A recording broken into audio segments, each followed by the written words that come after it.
Terror it is completely condemnable और हम इसे कंडेम करते हैं as a Kashmiri and as a Sikh. ये बहुत गलत हुआ। जो लोग यहाँ पर अपनी कुछ मेमोरीज बनाने आए थे, इस जन्नत की खूबसूरती को देखने आए थे, वो कितनी बुरी, कितनी बिटर मेमोरीज के साथ जाएंगे, कितनी पेन के साथ जाएंगे। इस जन्नत की खूबसूरती को देखने आए थे, वो कितनी बुरी, कितनी बिटर मेमोरीज के साथ जाएंगे, कितनी पेन के साथ जाएंगे।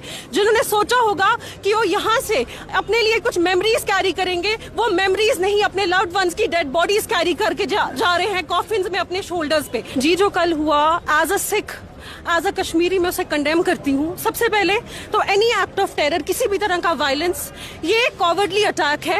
It is just an act of terror जो लोगों के दिलों में डर पैदा करता है। एंड कश्मीरियत को, हमारा जो ये बॉन्ड है, हमारी जो हॉस्पिटैलिटी है, उसके ऊपर एक ब्लॉट जो है, एक क्वेश्चन मार्क जो है वो रेज करता है।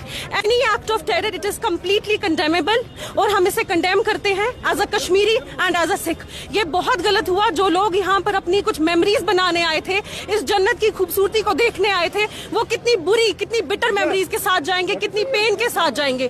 जिन्होंने सोचा होगा कि वो यहाँ से अपने लिए कुछ मेमोरीज कैरी करेंगे, वो मेमोरीज नहीं, अपने लव्ड वंस की डेड बॉडीज कैरी करके जा रहे हैं कॉफिन्स में अपने शोल्डर्स पे। So it is completely very wrong. And हर वर्ग, हर धर्म का बंदा जो है इसको कंडेम करता है। As a Kashmiri I represent Kashmir and I condemn any act of terror. It is